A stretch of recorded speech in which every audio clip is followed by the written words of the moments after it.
नमस्कार। साहित्य विवेक की इस साप्ताहिक परिचर्चा में आप सबका स्वागत है। इस परिचर्चा में आप सभी को विदित होगा कि हम लोग तुलसीदास की काव्य शक्ति संदर्भ तुलसीदास, जिसके लेखक डॉक्टर विनय विश्वास जी हैं, उनकी किताब पर लगातार चर्चा हो रही है और ये चर्चा की अगली कड़ी जुड़ रही है, जिसमें आज हम लोग प्रोफेसर नीरज कुमार जी का वक्तव्य सुनने जा रहे हैं। तो मुझे ये दायित्व दिया गया है कि मैं उनका परिचय आप सबके सामने दूं। तो परिचय तो सबसे बेहतर ये यही होगा आपके लिए कि आप डॉक्टर नीरज कुमार जी का वक्तव्य सुने। लेकिन जो औपचारिकता है, मैं वो उस औपचारिकता का निर्वाह आपके सामने कर रहा हूँ।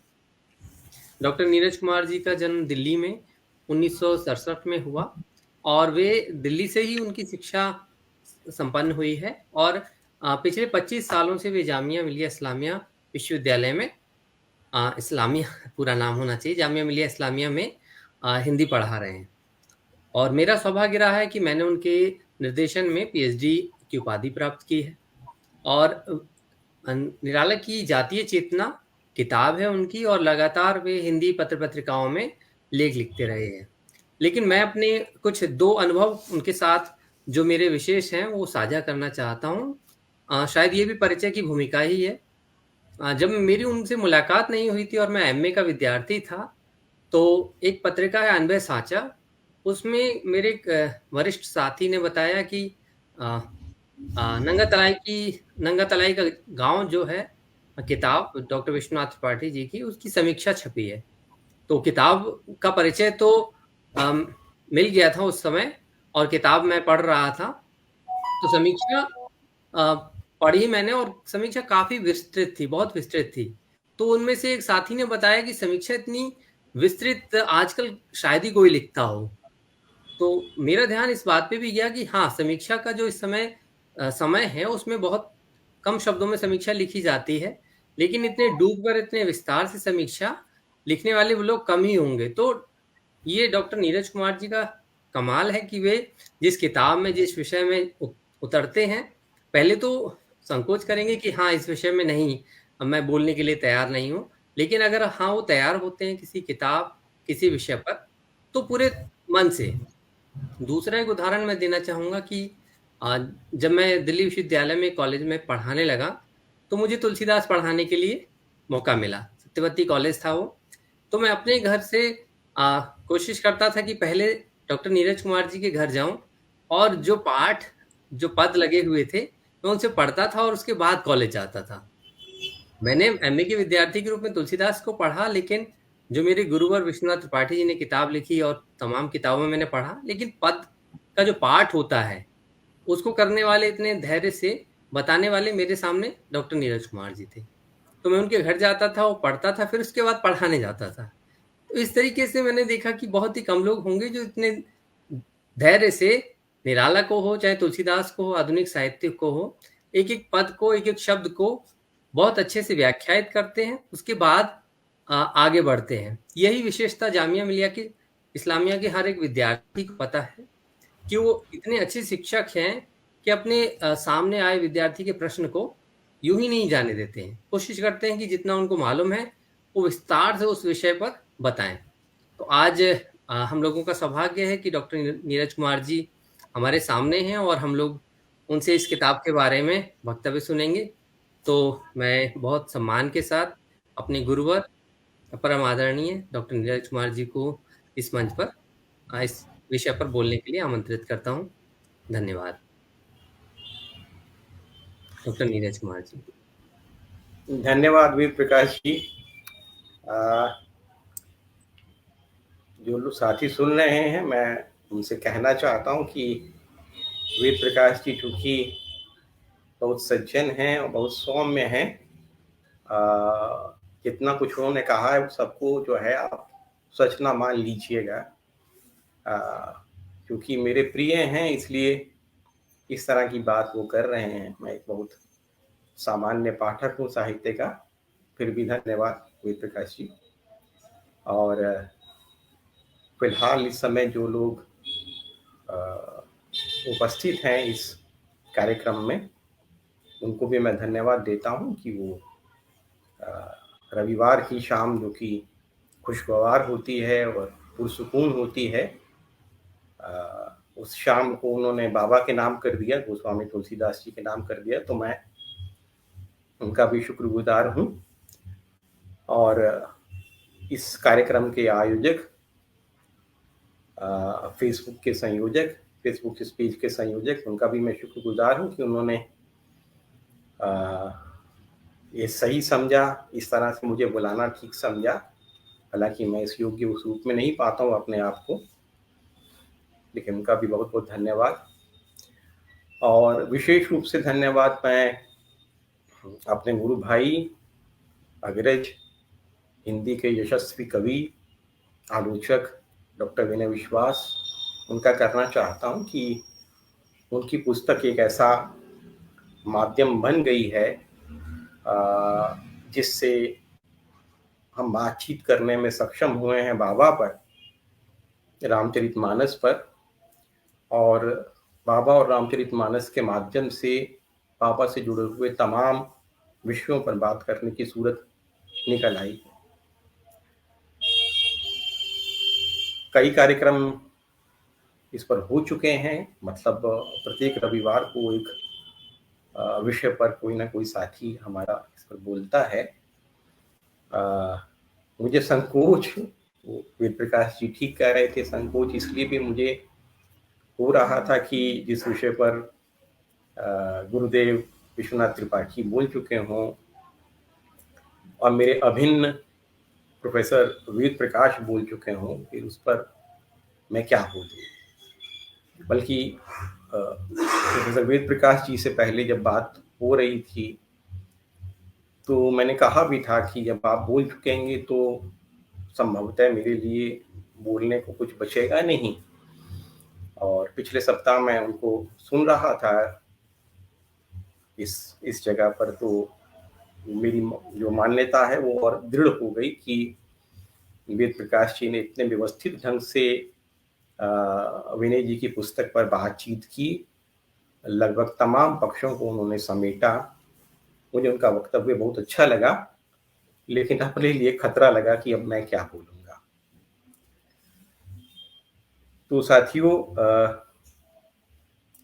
बाबा का मामला है और रामचरितमानस पर बात होनी है, तो कुछ बातें मैं ज़रूर आप सबके सामने रखना चाहता हूँ इस पुस्तक के हवाले से। रामचरितमानस को छपे हुए या प्रकाश में आए हुए तकरीबन 450 वर्ष हो चुके हैं।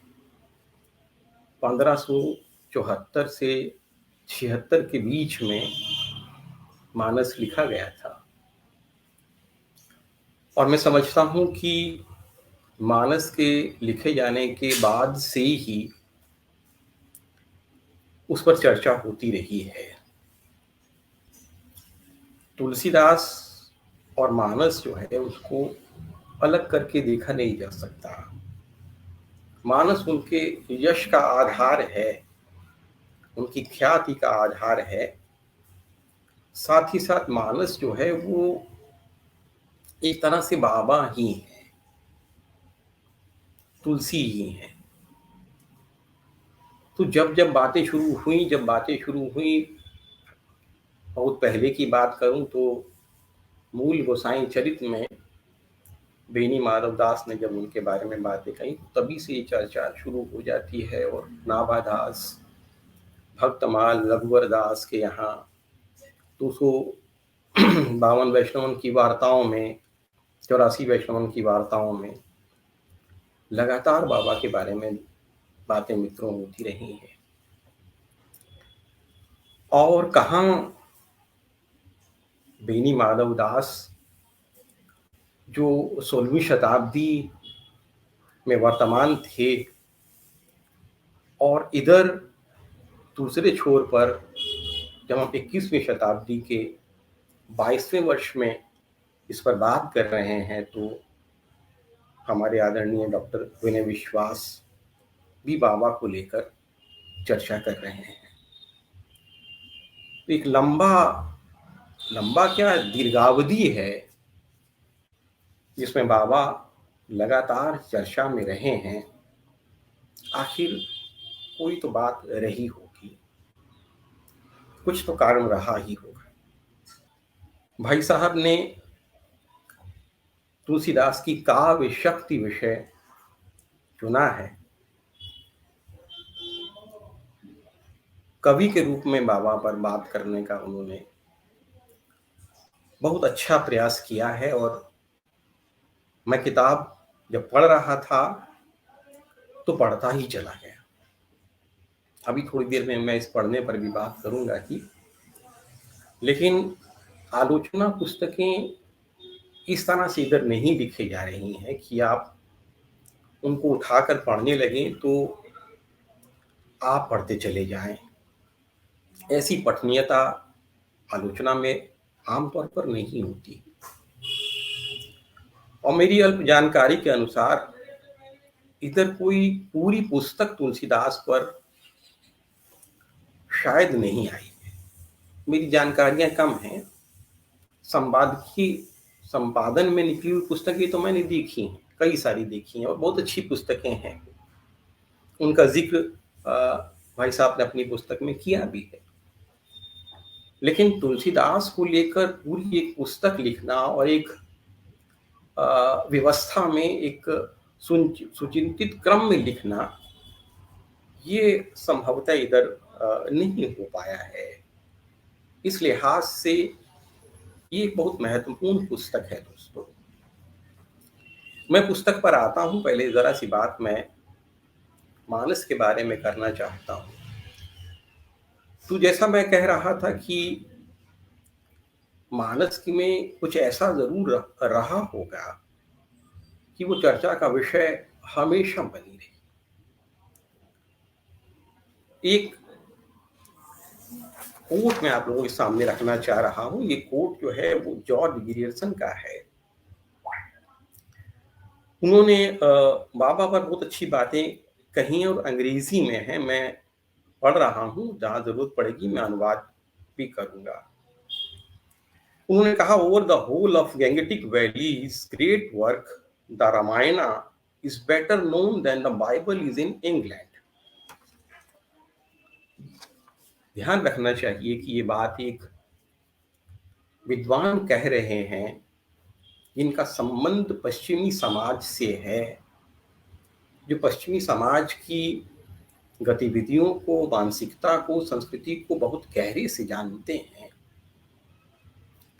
वो ये कह रहे हैं कि जो गांगेय प्रदेश है, गैंगेटिक वैली है, उस वैली में तुलसीदास की रामचरितमानस इतनी ज्यादा लोकप्रिय है, इतनी पॉपुलर है कि बाइबल भी उतनी इंग्लैंड में पॉपुलर नहीं है।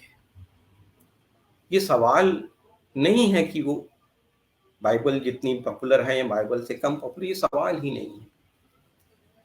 बाबा तो इस बात को मानते ही नहीं। वो तो ये कहते हैं कि बड़ा छोटा कहने से तो अपराध लग, को बड़ा छोटा कहे तो अपराध, बड़ा छोटा कहना ठीक नहीं है। तो मैं ये नहीं कहना चाह रहा हूँ, ये बात जॉर्ज गिरियर्सन जिस तरह से उन्होंने रखी, तो उसका मतलब ये है कि ये कथन उनका बिल्कुल स्टार्टिंग में, 20वीं शताब्दी की स्टार्टिंग में समझ लीजिए आया है, या 19वीं शताब्दी के अंत में आया है। तो उस समय भी एक पश्चिमी विद्वान जो है वो बाबा की लोकप्रियता जो है उसको भारतीय समाज में देख रहे थे। अगर हम बिल्कुल वापस लौट चलें और बाबा के समय में इस बात की पड़ताल करने की कोशिश करें कि क्या तब भी मानस का ऐसा ही प्रभाव था, तो इसमें हमारी मदद जो है वो कुछ ऐसी रचनाएं करती हैं जिनको हम उपन्यास के तौर पर पढ़ते हैं। जैसे मानस का हंस अगर हम पढ़ें तो उसमें इसके संकेत मिलते हैं। रागे राघव की का उपन्यास रत्ना की बात अगर हम पढ़ें तो उसमें भी इसके संकेत मिलते हैं। निराला जी की लंबी कविता जो तुलसीदास पर उन्होंने 100 छंदों में लिखी है, तुलसीदास शीर्षक से भी, उसमें भी इसके संकेत मिलते हैं। परखने के और भी तरीके हैं। जैसे पिछले दिनों तकरीबन 1.5-2 बरस पहले मैंने एक नाटक पढ़ा जो तुलसीदास पर लिखा गया था, उसका शीर्षक महाबली है। उस नाटक से मुझे कुछ इस तरह की जानकारियां मिली जिनसे मानस को समझने में या उनके प्रभाव को समझने में भी मुझे मदद काफी मिली। जैसे इस नाटक के लेखक अस्कर वजाहत साहब हैं और आप में से बहुत से लोगों ने ये नाटक जरूर पढ़ा होगा। उन्होंने ये संकेत किया है, उस नाटक की भूमिका में संकेत किया है कि तुलसीदास के समय में ही अकबर ने, क्योंकि उस समय के भारतीय शासक थे, शहंशाह थे, शाही वक्त थे, उन्होंने एक सिक्का जारी किया था। उस सिक्के में एक तरफ राम और सीता का चित्र बना हुआ था और पर्शियन स्क्रिप्ट में उसके ऊपर राम सिया लिखा हुआ था। पहले मेरे पास इसकी जानकारी थोड़ी बहुत थी, लेकिन कोई प्रमाणिक जानकारी नहीं थी। विचार करने का विषय यह है कि ना तो अकबर से पहले किसी ने इस तरह का सिक्का भारतीय समाज में जारी किया, ना ही उनके बाद। ये अलग बात है कि राम के नाम पर बहुत कुछ हासिल करने वालों की कमी कभी नहीं रही है और आजकल तो बहुत ज्यादा है। तो ऐसा क्यों हुआ? अकबर ने ऐसा काम क्यों किया? वजाहत साहब ने इसकी पड़ताल की है और जो किंवदंतियां हैं उनसे संकेत भी मिलते हैं। भाई साहब ने अपनी पुस्तक में इसका जिक्र इस रूप में नहीं किया है। उन्होंने तुलसीदास के ऐसी पंक्तियों का जिक्र किया जिससे ये संकेत मिलता है, सिक्के के बारे में नहीं, तुलसीदास और अकबर के संबंध के बारे में संकेत मिलता है। दोस्तों, तुलसी की बड़ी प्रसिद्ध पंक्तियां हैं कि हम चाकर रघुवीर के पटु लिखो दरबार, अब तुलसी का होंगे नर के मनसबदार। तो मनसबदारी सिस्टम जो है, व्यवस्था जो है, वो मुगल पीरियड में ही शुरू हुई थी और नर के मनसबदार होना जो है वो बाबा ने स्वीकार नहीं किया। ऑफर मिला होगा तभी उन्होंने अस्वीकार किया होगा, लेकिन ऑफर क्यों मिला? तुलसीदास जाहिर तौर पर इतने ज्यादा प्रसिद्ध हो चुके होंगे। अकबर और तुलसीदास की उम्र में कुल मिला के 10 वर्ष का अंतर था। ऐतिहासिक साक्ष्यों से बाबा का जन्म 1532 में माना जाता है और अकबर उनका जन्म 1542 में निश्चित है। बाबा का माना जाता, उनका निश्चित है। अकबर 1555 में गद्दी पर बैठते हैं 13 वर्ष की उम्र में, और जब मानस लिखा जा रहा था तो उस समय तक अकबर पूरे देश में अकबर का एक छत्र शासन था और अकबर अपने पूर्ववर्ती शासकों से बिल्कुल भिन्न थे कई मामलों में। हालांकि मुझे अकबर पर बहुत ज्यादा बात नहीं करनी है, लेकिन संकेत मैं जरूर करना चाह रहा हूं कि जिस समय मानस लिखा जा रहा था उस समय अकबर अपने शासन काल के एक तरह से चरम पर थे। उन्हें गद्दी पर बैठे हुए तकरीबन 20 बरस हो चुके थे और उनकी उम्र भी जो है वो 33 बरस हो चुकी थी। अकबर पढ़े लिखे नहीं थे, लेकिन जिज्ञासु बहुत थे।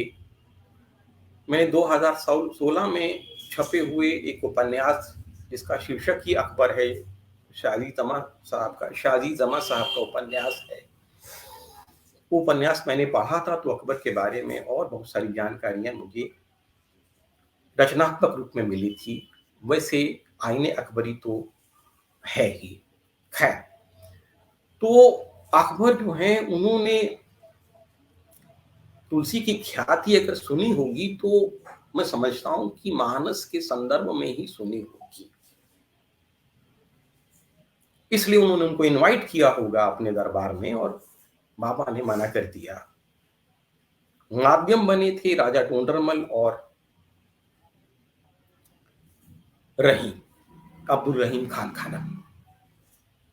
ऐसी किंवदंती है कि यह दोनों बाबा के मित्र थे और अकबर ने राजा टोंडरमल के माध्यम से, जो कि उनके दरबार में नवरत्नों में से एक थे, रहीम भी नवरत्नों में से एक थे, संदेश तुलसी के पास भेजा, ऐसा सुनने में आता है। खैर, बहुत बातें मैं इस विषय में नहीं करना चाहता हूँ। वजह साहब ने क्या किया, वजह साहब ने एक फैंटेसी क्रिएट की है नाटक में। उन्होंने तुलसीदास और अकबर को मिलते हुए दिखाया है। सारी बातें नहीं करूंगा, इस किताब के 2 हिस्सों पर मैं बात करूंगा, एक अभी और एक अपनी बातचीत के अंतिम दौर पे। बातचीत के दौरान अकबर बाबा से एक बात कहते हैं, वो मैं पढ़ रहा हूं। वो कहते हैं कि जानकारी मिली थी कि एक कवि अयोध्या से बनारस आया है जिसका नाम तुलसीदास है। वह मुकामी जबान में राम की कहानी लिख रहा है। मुकामी माने स्थानीय। वह मुकामी जबान में राम की कहानी लिख रहा है। बनारस के लोग उसकी मुखालफत कर रहे हैं, विरोध कर रहे हैं, लेकिन उस पर जितनी सख्तियां की जाती हैं वो उतना ही बेखतर होकर अपना काम करता है। यह सब हमारी दिलचस्पी पैदा करने के लिए काफी था।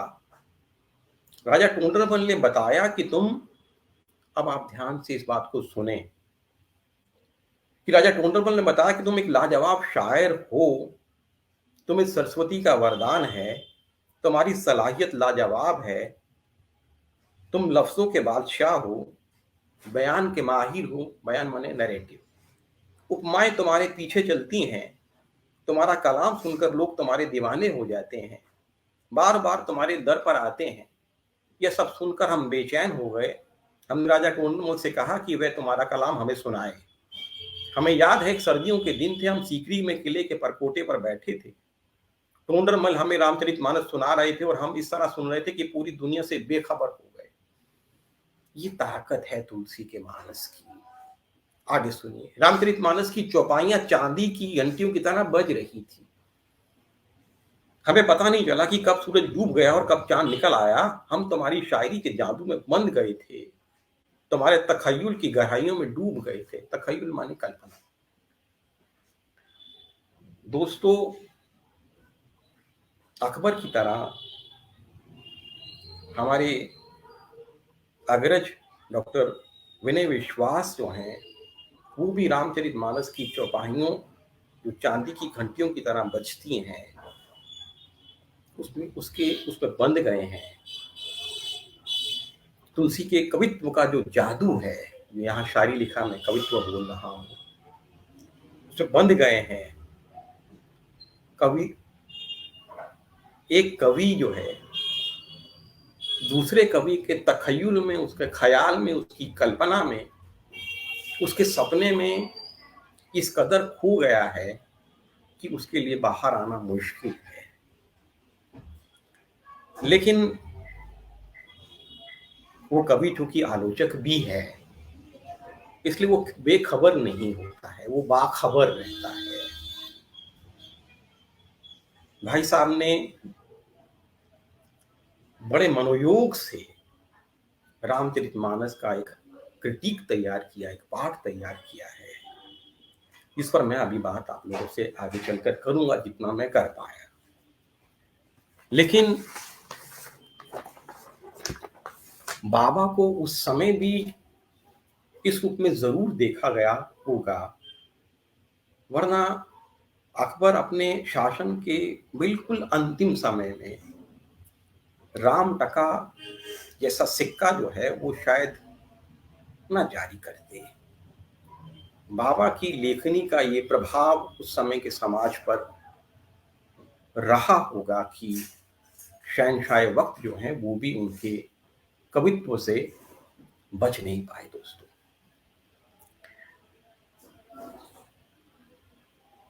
अब रामचरितमानस जिसके बारे में विनय विश्वास जी ये कहते हैं कि वो एक विशाल रूपक है, वो तुलसी के समय और समाज का एक विशाल चेहरा है। मैं उनकी बात से बिल्कुल सहमत हूँ, पूरी तरह से सहमत हूँ। उसमें मैं एक बात शामिल करना चाहता हूँ, एक शब्द बदलना चाह रहा हूँ। मैं ये कहना चाहता हूँ कि रामचरितमानस जो है वो दरअसल एक नगर है, वो एक शहर है, एक बड़ा शहर है जिसमें अनेक गली मोहल्ले हैं, इसमें बहुत सारी गलियां हैं, बहुत सारे रास्ते हैं। विनय भाई साहब उन रास्तों से गुजरे हैं, उन गलियों में घूमे हैं। उन्होंने रामचरितमानस का जो नक्शा है, उसका जो स्थापत्य है, उसको महसूस किया है। तो ये जो नगर है जिसमें इतने गली मोहल्ले हैं, लेकिन ये सब बहुत व्यवस्थित हैं। गलियां एक दूसरे को काटती नहीं हैं, वो समकोण पर जुड़ी हुई हैं। आपको लगातार अंदर प्रवेश करने के लिए, वो मानस में प्रवेश करने के लिए आमंत्रित करती हैं, और जैसे जैसे आप मानस में उतरते चले जाते हैं वैसे वैसे बाबा आपके सामने साकार होते जाते हैं। गोस्वामी तुलसीदास जो हैं वो आपके सामने प्रत्यक्ष होते चले जाते हैं अनेक रूपों में। हम इस पर भी बात दोस्तों करेंगे। एक दूसरी बात की ये जो नगर है ये जन संकुल है। बड़ा नगर है तो जाहिर सी बात है कि आबादी भी होगी और ज्यादा ही होगी। और अगर मैं विनय भाई साहब के एक प्रिय शब्द जिसका उन्होंने मेरे ख्याल से 4-5 बार तो इस्तेमाल पुस्तक में किया ही है, वो शब्द है विविधानेक। तो इसमें जो पात्र हैं वो विविधानेक हैं, भीड़ नहीं है। हालांकि भाई साहब मेरी बात से उस तरह से सहमत नहीं होंगे, लेकिन मैं ये कहना चाहता हूं, और मैं इस बात को कहते समय उनकी आपत्ति को पूरी तरह से ध्यान में रख रहा हूं। मैं ये मानता हूं कि बाबा ने हर एक पात्र का समुचित ख्याल रखा है, वाजिब ख्याल रखा है। भाई साहब को इस पर आपत्ति, आगे चलकर हम इस पे बात भी करेंगे। तो ये जो एक विस्तृत नगर है जो तुलसीदास ने कंसीव किया, जिसमें इतने सारे पात्र हैं, इतनी सारी स्थितियां हैं, जिसमें हर एक चीज है। और अगर मैं बात करूं, पात्रों की बात करूं, तो इसमें सिर्फ स्त्री और पुरुष पात्र नहीं हैं, इसमें जीव जंतु भी पात्र हैं। इसमें पेड़ पौधे, नदियां, जलाशय, सरोवर, तालाब, पहाड़, समंदर, सूरज, चांद, तारे, आकाश, पृथ्वी, हवा, ये सब रामचरितमानस के पात्र हैं। बाबा ने हर एक को जीवंत किया, हर एक को जीवंत किया। जिसको भी उन्होंने मानस में रखा है वो मानस में आके सजीव हो गया। इतने बड़े फलक पर अगर आप कोई पेंटिंग तैयार करेंगे, इतने बड़े फलक पर अगर आप कोई रचना तैयार करेंगे, उसके लिए अपार धैर्य की जरूरत है और चकित कर देने वाली रचनात्मकता की जरूरत है। मैं समझता हूं तुलसीदास जो हैं उनके पास न केवल अपार धैर्य है, बल्कि एक ऐसी रचनात्मक क्षमता है, एक ऐसा रचनात्मक कौशल है, और इन सबसे बढ़कर एक ऐसी रचनात्मक इच्छा शक्ति है जिससे वो जो महसूस करते हैं उसको कह पाते हैं, और ऐसे कहते हैं कि सुनने वाला जो है उसके सामने कही हुई बात साकार रूप में दिखने लगती है। तो साथियों, रामचरितमानस इस तरह का शाहकार है जिस पर हमारे अग्रज डॉक्टर विनय विश्वास ने एक पूरी पुस्तक हम लोगों के सामने प्रस्तुत की है। हम आगे बढ़ेंगे जरा सा और बाबा के बारे में, बाबा के सोचने समझने के बारे में कुछ बातें मैं आप लोगों के सामने दोस्तों रखना चाह रहा हूं। इतने बड़े शाहकार को बाबा ने जिस तरह से अंजाम दिया है वो मामूली काम नहीं था, संभव नहीं था। कैसे हुआ ये सब? इस तरह से बाबा ने चीजों को कंसीव कैसे किया? तो मैं कहना चाह रहा हूं कि मानस दरअसल राम महिमा और प्रेम से अभिभूत भक्त कवि के मन से प्रसूत ऐसी दृश्यावली है जो एक सुसंगत श्रृंखला में हम लोगों के सामने आती है। मैंने बड़ी कोशिश की कि मैं इस बात को सरल ढंग से कह सकूं, लेकिन मैं कह नहीं पा रहा था। मैं बाबा को समझने की कोशिश कर रहा था तो मुझे लगा कि राम की जो महिमा है, राम का जो प्रेम है बाबा के लिए, बाबा के लिए का मतलब यह है कि बाबा जितना प्रेम राम से करते हैं, उनकी महिमा को जिस तरह से महसूस करते हैं, उनका भक्त कवि मन जो है उससे अपने आप ही वो दृश्यावली निकलने लगती है।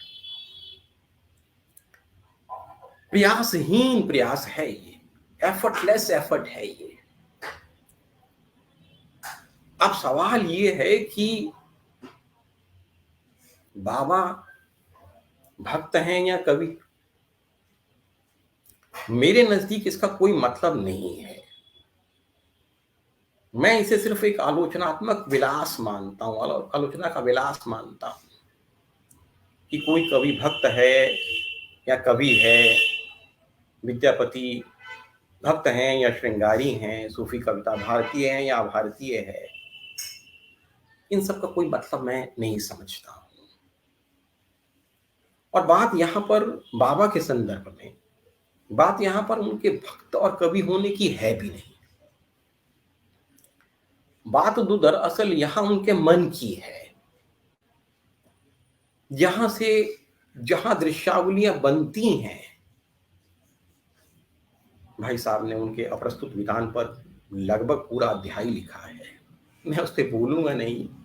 प्रोफेसर वेद प्रकाश जी ने उस पर लंबी चर्चा की है, अगर मौका मिलेगा तो 2-4 बातें मैं बाद में करूंगा। तो बात दरअसल बाबा के मन की है। अब मन की बात करें तो किसका मन है? भक्त का मन है, कवि का मन है? इसमें भी मैं तो अपनी तरह से निश्चिंत हूं कि वो भक्त कवि का मन है। उसके भक्त और कवि होना उस मन के दो पहलू हैं, उनको एक दूसरे से अलग नहीं किया जा सकता। ये अलग बात है कि उसमें अंतराल है, उसमें फासला है। और बाबा की दिक्कत भी सबसे बड़ी यही है कि उस फासले को वो किस तरह से पूरा करें, ये दिक्कत भी है। और ये दिक्कत जो है वो विनय जी को भी लेखन के दौरान जो है आई है। किताब में इसका उल्लेख स्पष्टता तो नहीं है, अलबत्ता संकेतित जरूर है। अभी पहले तुलसीदास पर बात करते हैं, बाबा पर बात करते हैं। तो बाबा का जो मन है दोस्तों,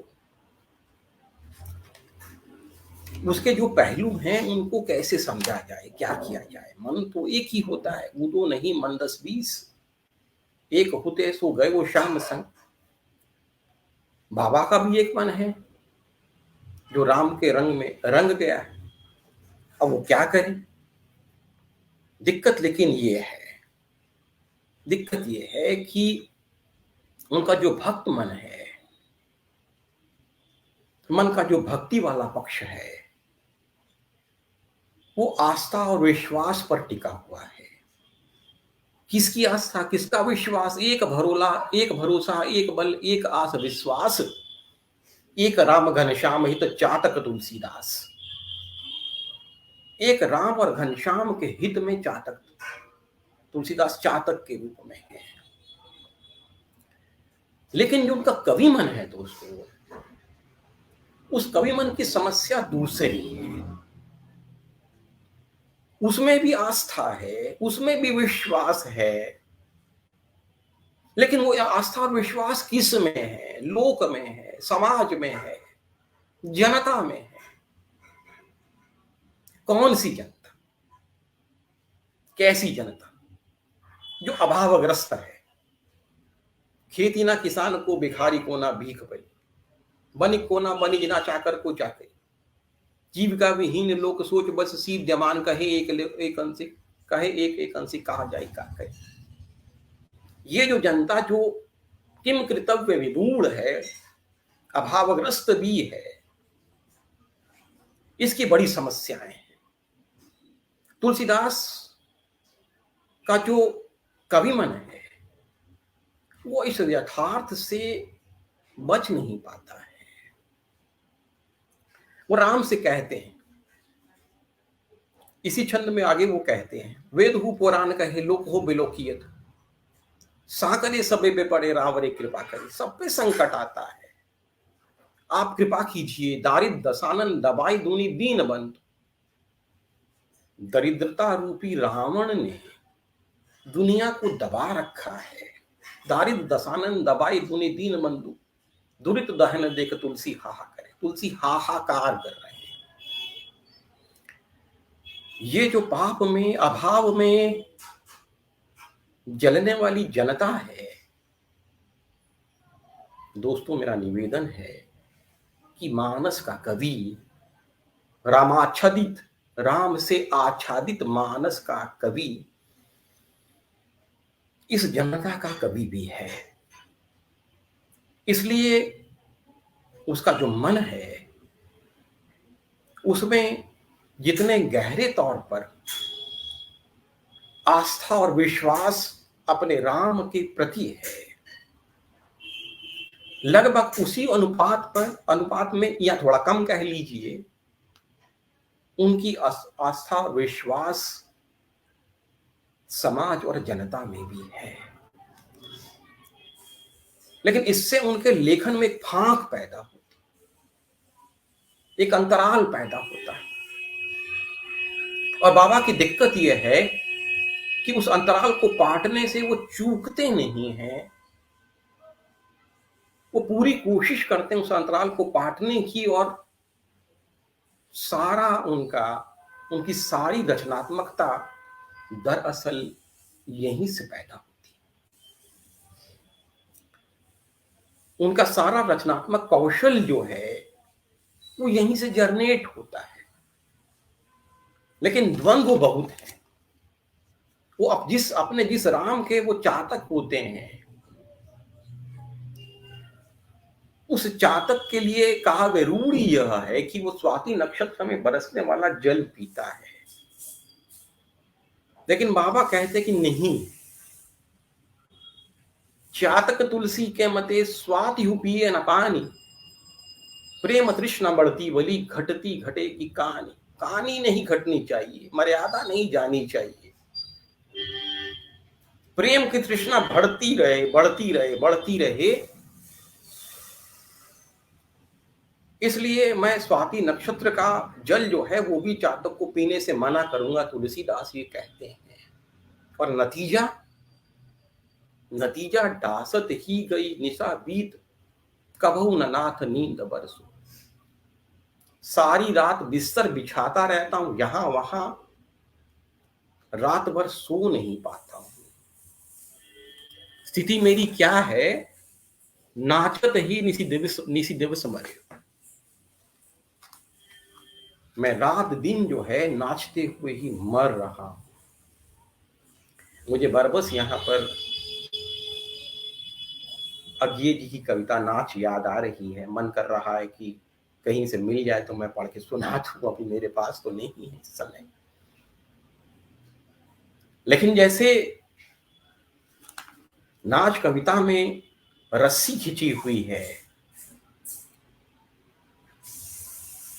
और दो किनारों पर, दो छोरों पर बंधी हुई है, ऐसे ही तुलसी का भक्त मन और कवि मन है जिसमें रस्सी खिंची हुई और बाप उस पे लगातार यहां से वहां, वहां से यहां गुलाम गर्दिश करते, टहलते हैं, चलते हैं, दम साधे हुए कि किसी तौर से मैं रस्सी खोल दूं तो या तो निश्चिंत हो के भक्त ही हो जाऊं या इत्मीनान से कवि ही रह लूं। लेकिन रस्सी खुलती नहीं है और सच तो यह है कि बाबा खोलना ही नहीं चाहते, वो दौड़ना ही चाहते। इस दौड़ में ही उनके मन का सारा द्वंद्व जो है वो उभरता रहता है। उनकी रचनात्मकता में यहां से वहां बिखरता चला जाता है। अनेक द्वंद्व पैदा होते हैं, अनेक अंतर द्वंद्व पैदा होते हैं, अनेक अंतर विरोध पैदा होते हैं। लेकिन बाबा अपनी रचनात्मकता से किसी भी मायने में मित्रों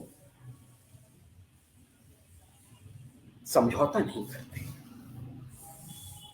मैं निवेदन करना चाहता हूं कि बाबा की इस रचनात्मकता को, जिस पुस्तक पर हम बात कर रहे हैं, पुस्तक पर तो कम बात हो रही है, बाबा पर ज्यादा बात हो रही है।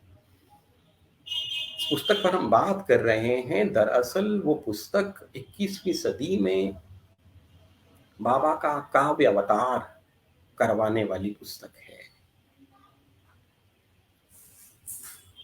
हमारे अग्रज डॉक्टर अभिनय विश्वास जो हैं, उन्होंने अपनी पुस्तक में एक बार बाबा का पुनः काव्य अवतार करवाया है। इसमें बहुत दूर तक वो इसमें सफल रहे हैं। होना ही था काम, लेकिन ये आसान नहीं था, काम मुश्किल था। जैसे बाबा के लिए अपनी रचनात्मकता को निभाना मुश्किल है, वैसे ही उनकी रचनात्मकता पर बात करना भी कोई आसान काम उस रूप में नहीं है। और कोई अगर ये समझे कि साहित्यिक प्रतिभा से या आलोचकीय प्रतिभा से ये काम हो जाएगा, तो मैं समझता हूँ शायद ये नहीं हो सकता। मात्र आलोचकीय प्रतिभा से तो ये संभव नहीं है। क्यों संभव नहीं है?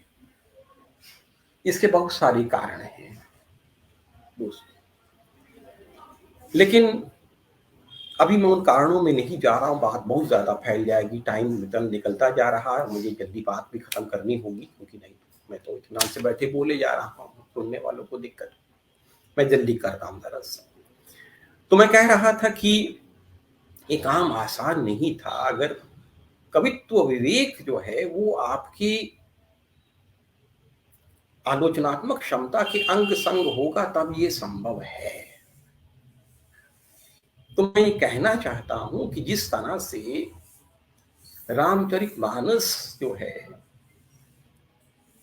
वो, उसके बारे में मेरा ये मानना है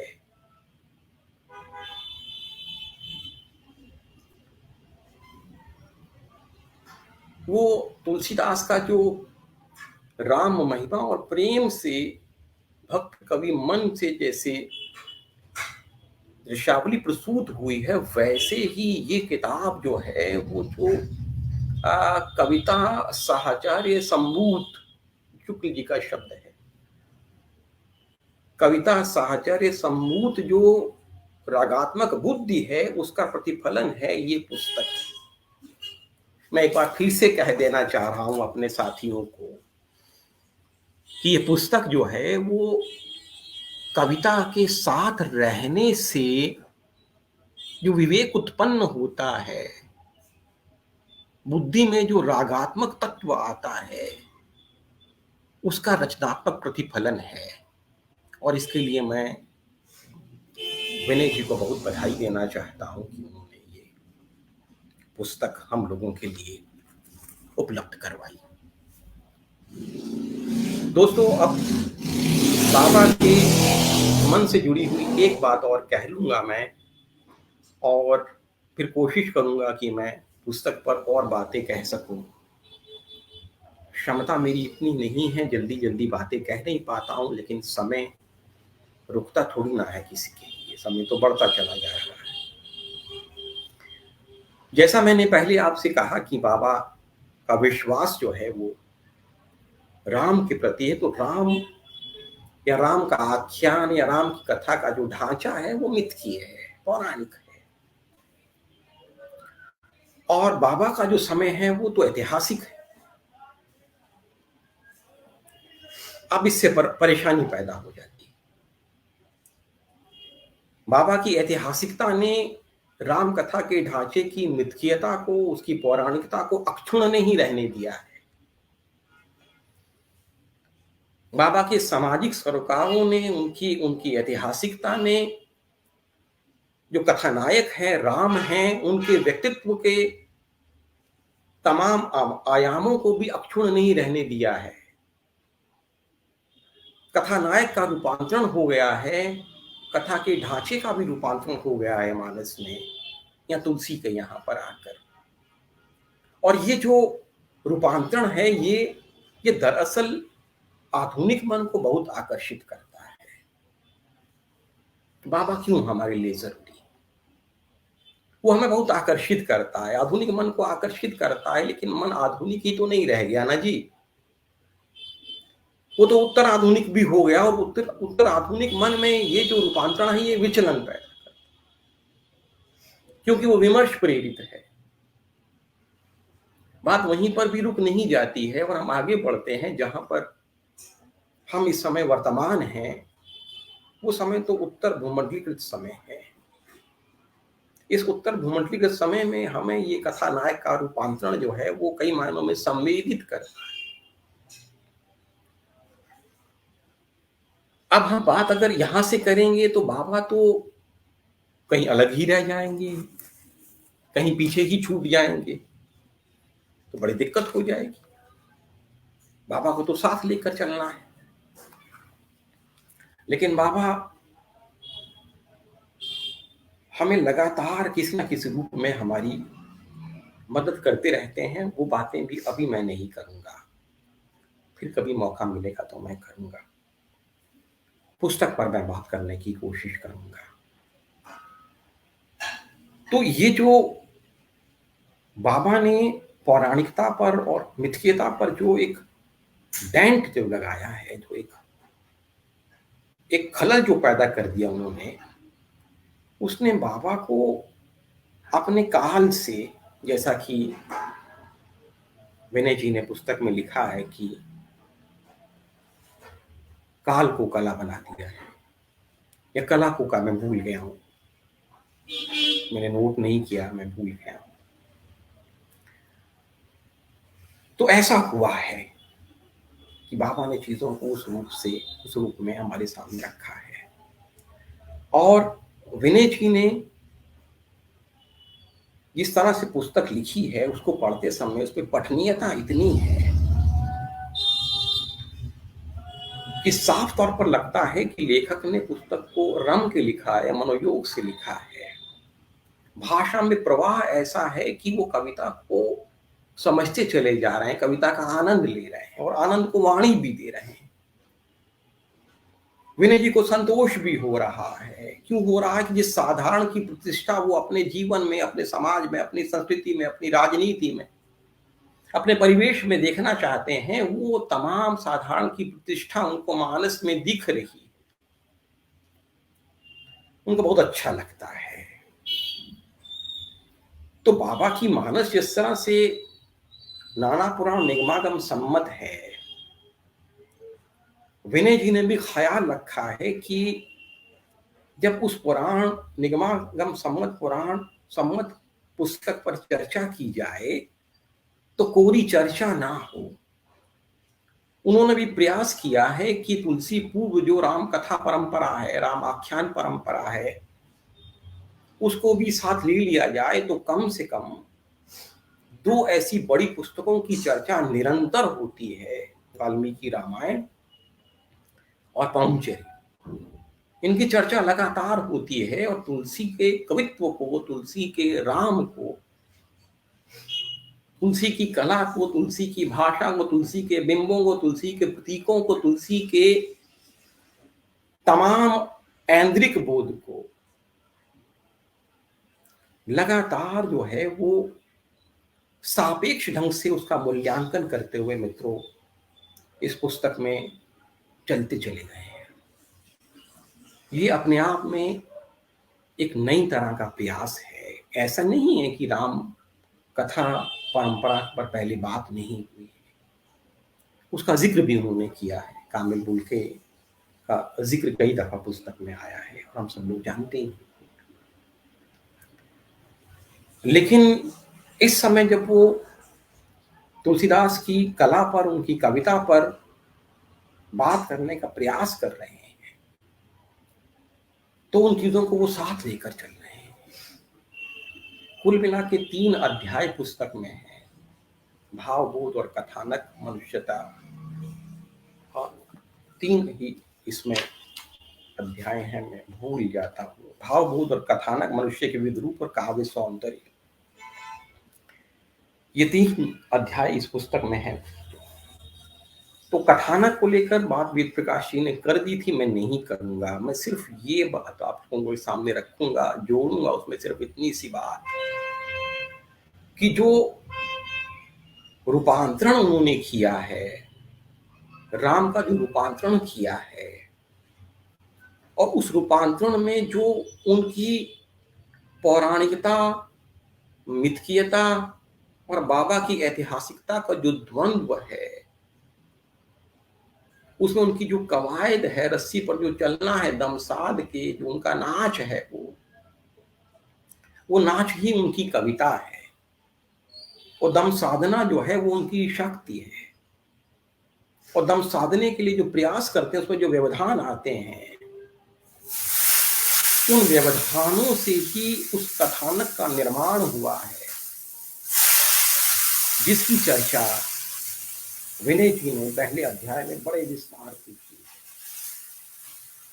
और हमारे गुरु प्रोफेसर नित्यानंद तिवारी जी के जिस तरह के हवाले उन्होंने दिए हैं, वेद प्रकाश जी ने बिल्कुल सही कहा था कि वो बातें भी हमें और ज्यादा समझ में आई, और ज्यादा हमारे निकट वो बातें आ गई।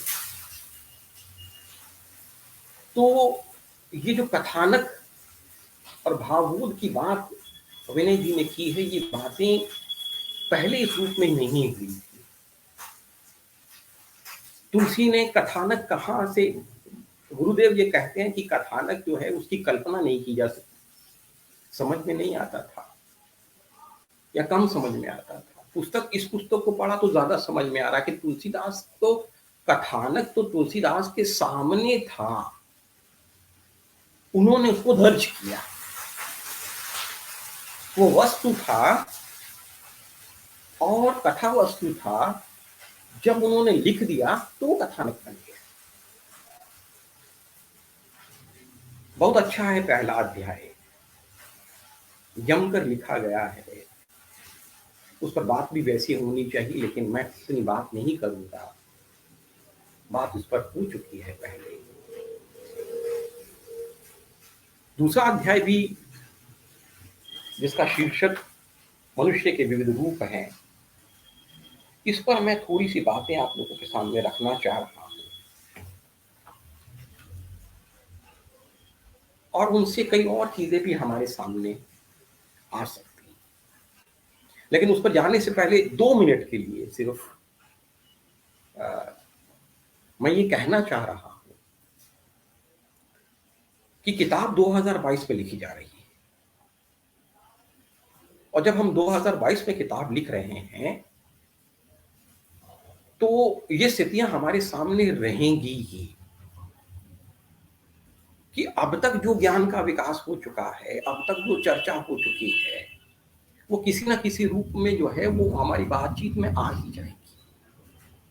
अगर नहीं आएगी तो दिक्कत होगी, परेशानी होगी।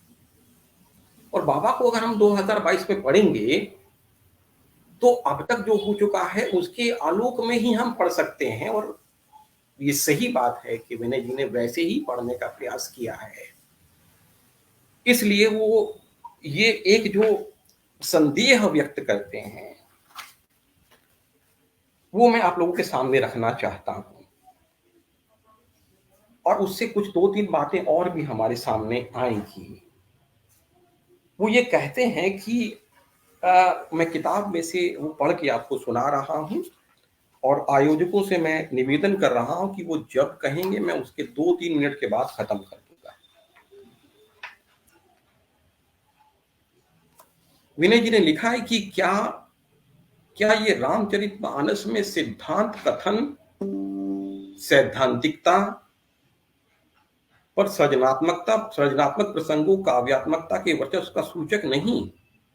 इस पर विचार होना चाहिए कि राम का सर्वोपरि रूप भक्ति काव्य के जिस दौर की विशेषता है, उस दौर के शिखर काव्य रामचरितमानस में राम का मनुष्य रूप क्यों और कैसा इतना सशक्त हो गया। ऊपर जो बातें हैं वो इस प्रसंग से समझ में आ रही है कि राम का जो मनुष्य रूप है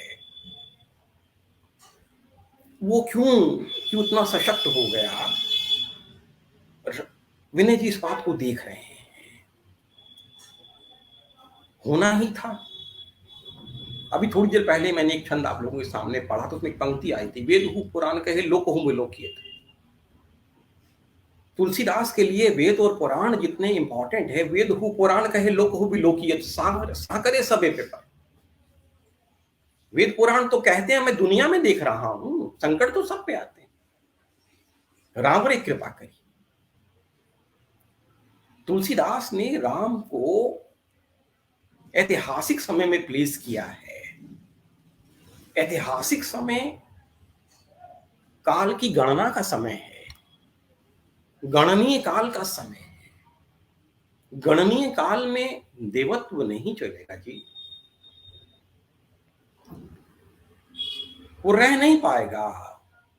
देवत्व अक्षुण नहीं रह पाएगा, वो बना बनाया नहीं रह पाएगा। और देवताओं की जो खबर ली है तुलसीदास ने, एकदम से मुझको याद आ गया है। देवताओं की जो खबर ली है तुलसीदास ने, वो तो वैसा तो शायद ही किसी ने किया हो। ऊंच निवास नीच कर तूती। और तुलसीदास अपने बारे में क्या कहते हैं, मति अति रंग ऊंच रुचि आछी। मेरी मति इतनी रंग का है लेकिन मेरा टेस्ट बड़ा डेवलप है, बड़ा सोफिस्टिकेट है। ऊंच रुचि आछी चाहिए हमें जग जो रहना चाहिए, चले दीजिए उसको। अभी राम पर बात कर रहे हैं। तो राम जो हैं वो मनुष्य होंगे तभी वो तुलसी के लिए काम में हो सकते हैं। राम ब्रह्म हैं, राम अवतारी हैं। अंगद कहते हैं राम मनुज कसरे सठ भंगा। तुलसी भी बार बार कहते हैं कि राम लीला कर रहे हैं, राम लीला कर रहे हैं। लिखा है विनय जी ने, बिल्कुल ठीक लिखा है, लीला करने के लिए तो मनुष्य होना पड़ेगा ना जी। देव रूप में आप लीला थोड़ी ना कर सकते हैं। अगर माइथोलॉजी की बात की जाए, लीला जो है वो तो पृथ्वी पर होगी, और पृथ्वी पर देवता निवास नहीं करते। मैं नहीं जानता देवता कहाँ निवास करते हैं, लेकिन पृथ्वी पर मनुष्य निवास करते हैं। तो ये स्थापना मुझे बहुत अपील करती है विनय जी की वो मनुष्य के विविध रूपों को यहाँ की चर्चा कर रहे हैं। मनुष्य विविध रूपों में होते ही हैं। सभी मनुष्य अच्छे नहीं होते, इसलिए मानस में सभी मनुष्य अच्छे नहीं हैं। सभी मनुष्य बुरे नहीं होते, इसलिए मानस में सभी मनुष्य बुरे नहीं हैं। कुछ मनुष्य बहुत अच्छे होते हैं, मानस में ज्यादातर वही मनुष्य हैं, लेकिन राम के नाते ये सही है। मैं मानता हूं कि राम, मानस के केंद्र में राम है, जो जैसा विनय जी ने कहा, मैं मानता हूं। लेकिन राम की केंद्रीयता जो है वो इसलिए भी है कि तुलसीदास जो हैं वो दरअसल राम, जैसा कि पिछले व्याख्यान में वेद प्रकाश जी ने कहा कि राम एक अवधारणा में बदल जाते हैं। मैं इस बात को जोर दे के कहना चाहता हूं कि ये बात बिल्कुल सही है। तुलसीदास के राम जो हैं वो अवधारणा है। वो अगर देवत्व की पैराफरी से, उसकी चौहद्दी से बाहर आते हैं तो ये ना माना जाए कि वो मनुष्य की चौहद्दी में फिट हो जाते हैं। मनुष्य के जीवन में चूंकि अनेक समस्याएं हैं, अनेक दिक्कतें हैं, अनेक स्थितियां हैं, उन अनेक समस्याओं, अनेक स्थितियों, अनेक दिक्कतों से निपटने के लिए एक मनुष्य नहीं, अनेक मनुष्य चाहिए। तो राम में उन अनेक मनुष्यों का शील है। राम के आचरण में उन अनेक मनुष्यों का शील है, उनके व्यक्तित्व में उन अनेक मनुष्यों का सौंदर्य है। और शायद इसलिए उतनी शक्ति भी है। वो तो शील, शक्ति और सौंदर्य के पुंज है ना तुलसी के राम। तो मनुष्य के विविध रूपों को जिस तरह से और जिस जिस जिस ईमानदारी से, ईमानदारी शब्द में इसलिए कह रहा हूं कि तुलसीदास में भी ईमानदारी बहुत है। मैं नहीं जानता कि किसी और ने खलों के बारे में इतना लिखा हो, मैं नहीं जानता। खल वंदना, ऐसा ऐसा अपार व्यंग्य लिए हुए बात करना। तो तुलसीदास अपने समय में ये तमाम चीजें देख रहे थे। विनय जी ने लिखा कि ऐसे लोग हमारे समय में भी।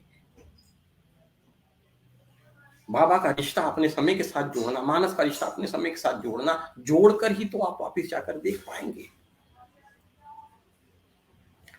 अब शुरू में मैंने कहा था कि मैं जो कह रहा हूं इससे आपत्ति है, विनय जी को हो सकती है। उन्होंने पुस्तक में ये बात लिखी है। सारी चीजें पढ़ूंगा बड़ी देर लग जाएगी। प्रसंग ये है कि लक्ष्मण जब राम के साथ जाते हैं वनवास के लिए, तो सुमित्रा उनसे कहती हैं कि तुम उनके साथ जाओ, तुम्हें उनके साथ ही जाना चाहिए, जहां सूर्य वहीं प्रकाश होता है। विनय जी ने एक बात यहां पर कही है, वो मैं आप लोगों के पढ़ के सुना रहा हूं।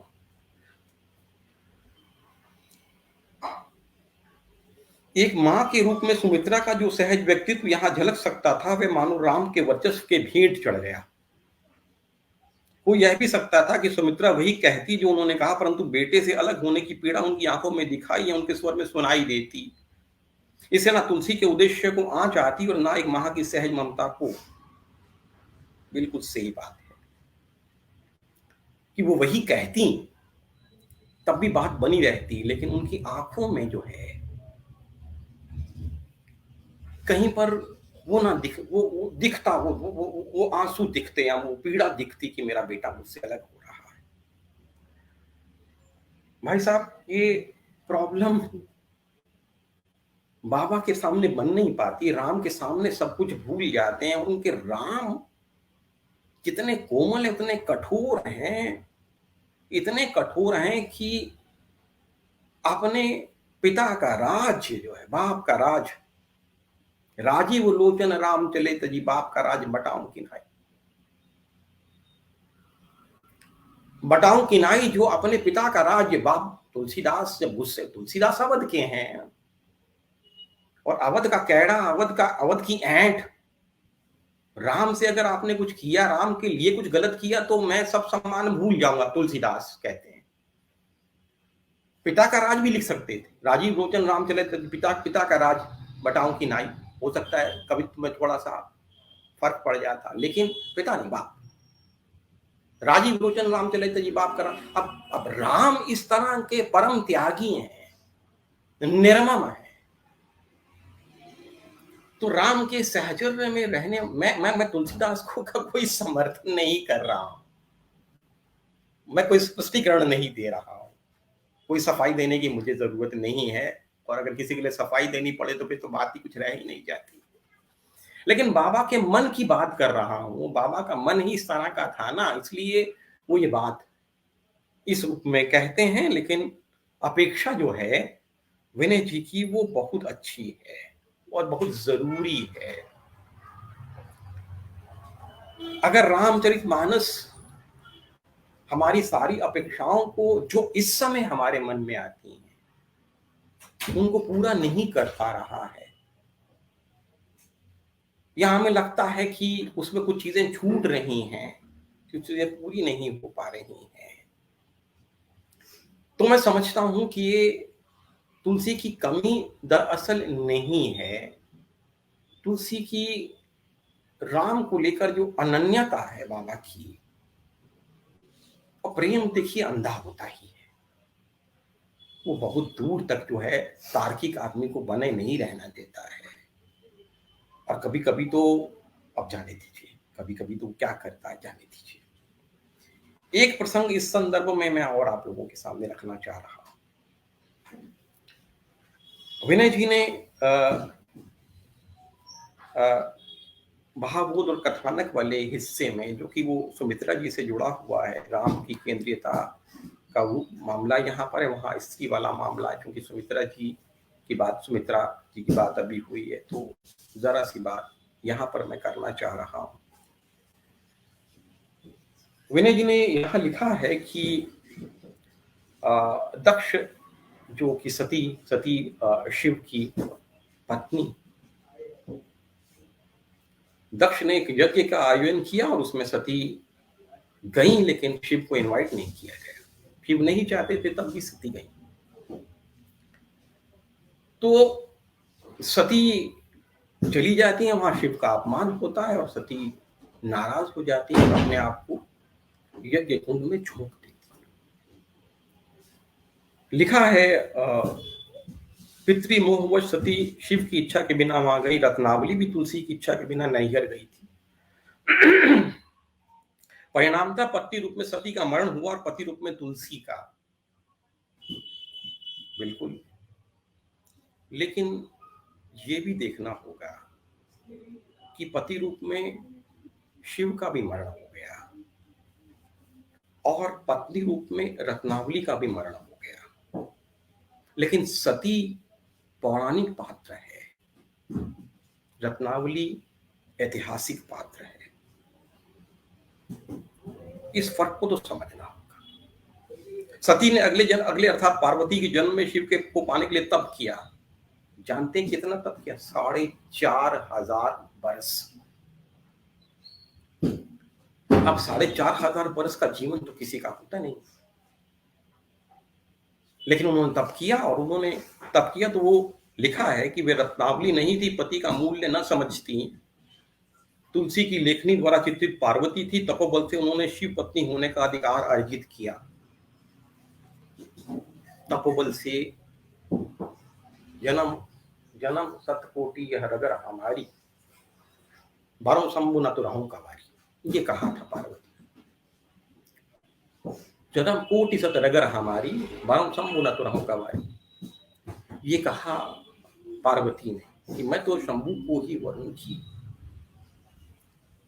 लेकिन सवाल ये है कि रत्नावली का पति रूप में मरण होता है, अपनी इच्छा से होता है, लेकिन वो बेटी के रूप में जीवित रहती है। सती तो बेटी के रूप में भी समाप्त हो जाती है। तुलसीदास का पति के रूप में मरण होता है तो जन्म किसका होता है? जन्म होता है भक्त तुलसीदास का, गोस्वामी तुलसीदास का। क्या इसका श्रेय रत्नावली को नहीं मिलना चाहिए? अगर हम ये कहते हैं, इसी प्रसंग में भाई साहब मुझको क्षमा करेंगे, नीचे लिखा हुआ है कि कतवृत सिजी नारी जगमाही पराधीन सपने सुखनाई। अरे भाई, जब आप ये पंक्ति लिख सकते हैं कि पराधीन सपने सुखनाई, तो रत्नावली को काहे पराधीन बना के रखा है जी आपने? एक स्त्री जो अपना सारा जीवन, अपना सारा अतीत छोड़कर जो है आपके पास आ गई है, आप उसे लौट कर जाने ही नहीं देंगे कि अपने माता पिता से, अपने भाई बहनों से जाकर मिलेगी ले? तो मेरा निवेदन यह है कि पत्नी द्वारा अपमानित नहीं, जैसा लिखा हुआ कि स्त्री द्वारा अपमानित कभी भी इसे अनदेखा नहीं कर सकता। मैं ये कह रहा हूं, मेरा ये मानना है कि तुलसीदास स्त्री द्वारा अपमानित नहीं थे, वो दरअसल स्त्री द्वारा प्रेरित थे। ये बात मैं पहले भी कह चुका हूं, अन्यत्र कहीं पर मैं फिर से कहना चाहता हूं कि तुलसीदास को भक्त होने की एलिजिबिलिटी रत्नावली ने ही दी थी। उनकी जीवन स्थितियों ने भी दी थी, लेकिन रत्नावली ने भी दी थी। वो भक्त कितना रह पाए ना रह पाए, ये तो उनके द्वंद्व पर निर्भर है दोस्तों। तो जब हम इस तरह से चीजों को देखते हैं तो मानस के कई सारे प्रसंग हमारे सामने कई रूपों में आते हैं। हम उन पर बड़ी बहस कर सकते हैं, बड़ी चर्चा कर सकते हैं, लेकिन समय नहीं है। और अगर आप कहें तो मैं यहीं समाप्त कर दूं, अगर कहें तो मैं कई सारे प्रसंग मेरे पास है। पुस्तक इतनी महत्वपूर्ण है तो मैं अब क्या करूं?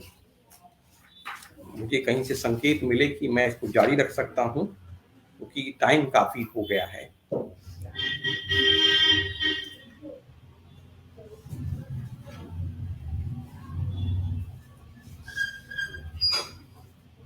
तो मैं इस चुप्पी को ये मान रहा हूं कि ये स्वीकार है। मैं कुछ बातें आगे कर रहा हूं और जल्दी खत्म करने की कोशिश करता हूं। और एग्जाम्पल नहीं दूंगा मैं अब, सीधे वेद प्रकाश जी, मैं कुछ देर और बात करूं या छोड़ूं? जी सर, अभी आप, मुझे लगता है मुझे भी संकेत नहीं मिल पा रहा है, तो आप थोड़ी देर और 5-10 मिनट और बात कीजिए। सभी लोग सुन रहे हैं ध्यान से। जी जी जी। मैं अपनी बात को समाप्त करता हूं जल्दी से जल्दी। जी जी जी। मैं ये कह रहा था कि जो अप्रस्तुत विधान वाला अध्याय है वो बहुत अच्छा अध्याय है, और उसकी तारीफ के लिए शब्द उस तरह से मेरे पास नहीं है। इतने मनोयोग से जो है विनय जी ने बाबा की कविता, वाल्मीकि की कविता, पंचरयु, स्वयंभू की कविताओं का जिस तरह से विश्लेषण किया है वो मार्वलस है, बहुत अच्छा है। मैं एक बात इसमें जोड़ना चाहता हूँ, बातचीत में लाना चाह रहा हूँ।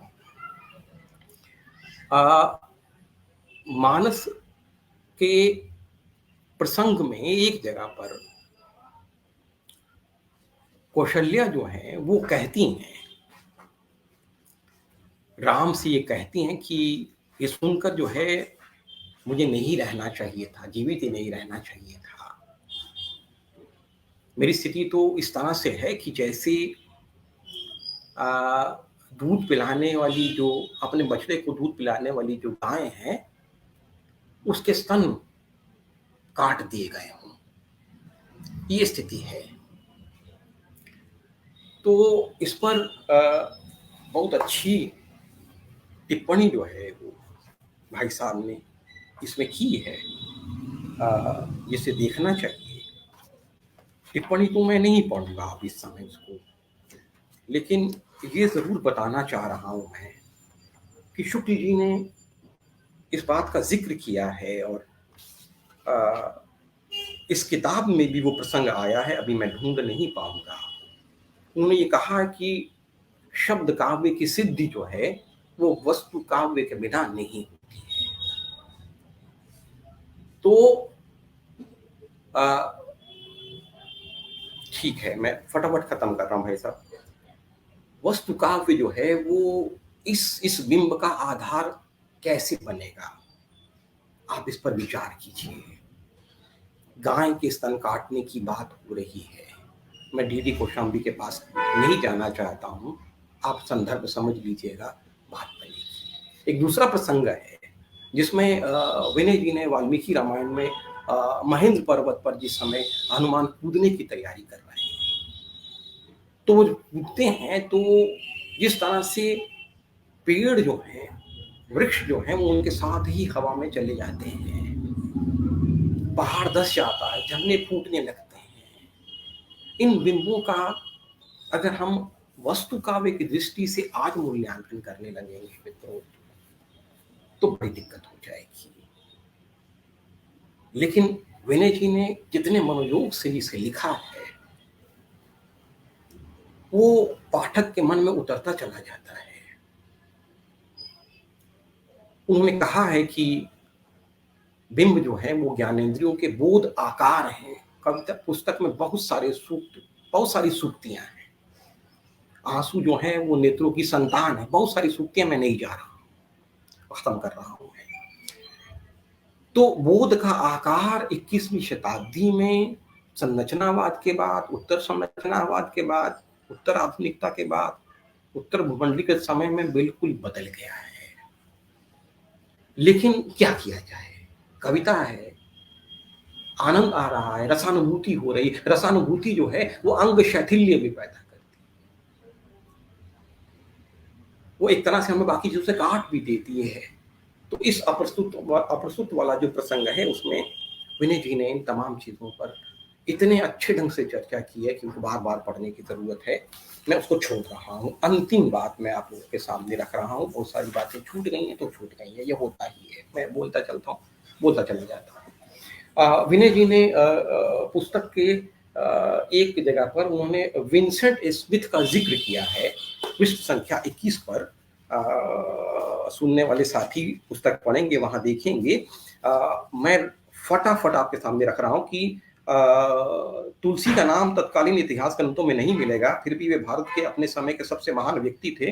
वे अकबर से भी महान थे। अकबर युद्ध में कितनी बार विजयी क्यों ना हुए हो, तुलसीदास उनसे कहीं अधिक महान विजेता हैं, क्योंकि उन्होंने करोड़ों पुरुषों स्त्रियों का हृदय और मन जीत लिया है। ये विंसेंट स्मिथ ने ये बात कही है, जिसको दर्ज यहाँ पर किया गया है। और वजाहत साहब ने जो मुलाकात करवाई है तुलसीदास की और अकबर की, तो उसमें एक प्रसंग आता है कि तुलसीदास अकबर से कहते हैं कि आप अपने आप को महाबली कहलवाते हैं, आप महाबली हैं नहीं। तो अकबर बहुत नाराज होते हैं, तो पूछते हैं क्यों नहीं हो, तो उसके जवाब तुलसीदास देते हैं। वो बताते हैं कि आप इतिहास, आप महान हैं, आप उदार हैं, दानशील हैं, आप सब कुछ कर सकते हैं, आप इतिहास में आप दर्ज हो चुके हैं, आप इतिहास में अमर हो गए हैं, और आप किसी को कुछ भी दे सकते हैं, किसी के लिए कुछ भी कर सकते हैं, लेकिन अधिकार आपका सिर्फ तन पर है। तो अकबर कहता तो तन ही तो होता है, बाकी किसी चीज की तो कोई जरूरत नहीं है। तो तुलसीदास बातचीत में कहते हैं कि तन ही सब कुछ नहीं है, मन भी होता है, और मन पर जो अधिकार है वो कभी समाप्त नहीं होता है। इस किताब में तुलसीदास ने जो भारतीय जनमानस के मन पर अधिकार किया है, उनकी भाव छवियों को यहाँ दर्ज किया गया है। इस पर मैं बात नहीं करूंगा, और आगे आप लोग देखिएगा। विनय जी ने जो भाव छवियां हैं उनको इसमें अंकित किया है। तुलसीदास से पूछते हैं अकबर कि मैं तो इतिहास में अमर हो जाऊंगा, और तुम? तुलसीदास कहते हैं हम इतिहास में नहीं रहेंगे महाबली। अकबर, फिर तुम कहाँ रहोगे? वर्तमान में रहेंगे महाबली, वर्तमान में। अकबर कहते हैं वर्तमान में, सदा वर्तमान में। तुलसी की काव्य क्षमता, तुलसी की काव्य शक्ति, तुलसी का काव्य विवेक, तुलसी का कथानायक, तुलसी के कथानायक का शील, उनका सौंदर्य, उनकी शक्ति, उनका विवेक, वही ऐसी चीज है जो रामचरितमानस के माध्यम से भारतीय मानस का हिस्सा बनी है, उनकी छवियों को भाई साहब ने इस पुस्तक में अंकित किया है। वो छवियां बेहतरीन हैं, नई हैं, टटकी हैं, नए माहौल की हैं, उन पर बहुत बात होनी चाहिए। और अपनी बातचीत का अंत में एक छंद सुनाकर करूंगा आप लोगों के सामने। ये छंद कवितावली का है। मैं पूरा छंद भी नहीं सुनाता, मैं उसकी अंतिम पंक्तियां पढ़ देता हूं, जिसमें तुलसीदास कहते हैं कि तुलसी तिहारो मन वचन करम ते ही नाते नेह नेमु निज और ते निभाइए, रंकन के नेवाज रघुराज राज राजिनी के, रंकन के नेवाज रघुराज राज राजिनी के, उमरी दराज महाराज तेरी चाहिए। दारिद दलैया शब्द का बहुत इस्तेमाल हुआ है, बात करने का अवसर नहीं है, लेकिन रंकों के नवाजने वाले राम हैं, तुलसीदास उनसे कहते हैं कि उमरी दराज महाराज तेरी चाहिए। तुलसीदास कवि बहुत अच्छे हैं, मनुष्य बहुत अच्छे हैं, चालाक लेकिन हैं। चालाक हम भी होते हैं। हम भी अक्सर अपने दोस्तों को कह देते हैं, अपने इष्ट मित्रों को कह देते हैं, अपने सम्मानियों को कह देते हैं कि आप 100 बरस तक जिए, और हम 100वें बरस में भी आपको इसी तरह से जो है शुभकामनाएं दें। तो ये चालाकी होती है। दूसरे की उम्र दराज करने की बात जो है वो दरअसल अपनी उम्र दराज करने की बात भी होती है। तो तुलसीदास ने अपनी काव्य शक्ति से वो राम जो अवधारणा बन चुके थे, जो दारिद दलैया हैं, गरीब नवाज हैं, उनकी उम्र दराज की है कि वो 450 बरस के बाद वह जीवित हैं, वो मानस में उस रूप में हैं जिस रूप में तुलसीदास ने उनको देखा, और वो मानस में उस रूप में भी हैं जिस रूप में हम उनको आज चाहते हैं। वो दारिद दलैया, वो दरिद्रता रूपी राम, दारिद दशानन जो है, राम की भूमिका बदल के जिस दारिद दशानन को समाप्त करने की बात की है, तो इस वैचारिक दरिद्रता के समय में, इस भावनात्मक दरिद्रता के समय में, इस नैतिक दरिद्रता के समय में, जब हम अपनी पूरी सामासिक संस्कृति, पूरे कंपोजिट कल्चर, पूरी साझी विरासत को स्थगित करके बैठे हैं, एक बार फिर से तुलसीदास के अवधारणात्मक राम की यहाँ जरूरत बनती है, जो मानस में हमें दिखते हैं। मैंने बहुत समय ले लिया, काफ़ी चाहता हूँ, संभाल नहीं पाता हूँ, व्यवस्थित नहीं रह पाता हूँ। आप सब लोगों ने जो यहाँ उपस्थित हैं, इतनी देर तक मुझे सुना, मैं उसके लिए बहुत बहुत आपका आभारी हूँ। बहुत बहुत धन्यवाद। बहुत बहुत धन्यवाद सर। माफी चाहता हूँ भाई जी, Ved Prakash ji, I am sorry. जी, लगभग 1 घंटे 20 मिनट तक सर ने जिस तरीके से वक्तव्य में तुलसीदास, रामचरितमानस और इस प्रस्तुत किताब तीनों को एक साथ मिलाते हुए जो अपनी बात कही है, कहीं कहीं हमारे श्रोता जो इस समय लगातार उपस्थित रहे वो सोच रहे होंगे कि किताब पर चर्चा, तुलसीदास पर चर्चा, या जो नीरज कुमार सर का जो अपना तुलसी विषयक मन है, विचार है, वो एक साथ कैसे गूंथ दिया है, तीनों को उन्होंने प्रस्तुत किया। बहुत बहुत धन्यवाद। जो यहाँ सुन रहे थे उन सभी का बहुत बहुत धन्यवाद। मैं धन्यवाद ज्ञापन के लिए डॉक्टर विनय विश्वास जी को आमंत्रित करना चाहता हूँ कि वे आएं और सभी को धन्यवाद ज्ञापित करें। डॉक्टर विनय विश्वास जी।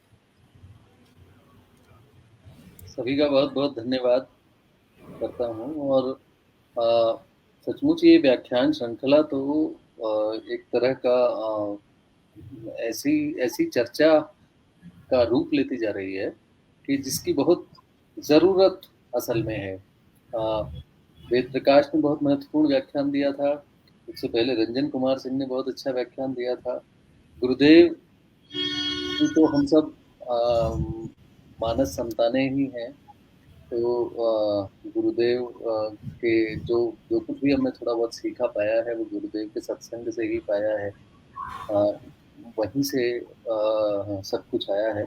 लेकिन नीरज ने आज अपने व्याख्यान में बहुत ज़रूरी बातें कही और बहुत ऐसे मुद्दे उठाए जिन पर बात होनी चाहिए, जिन पर और चर्चा होनी चाहिए। बहुत ही महत्वपूर्ण बातें की।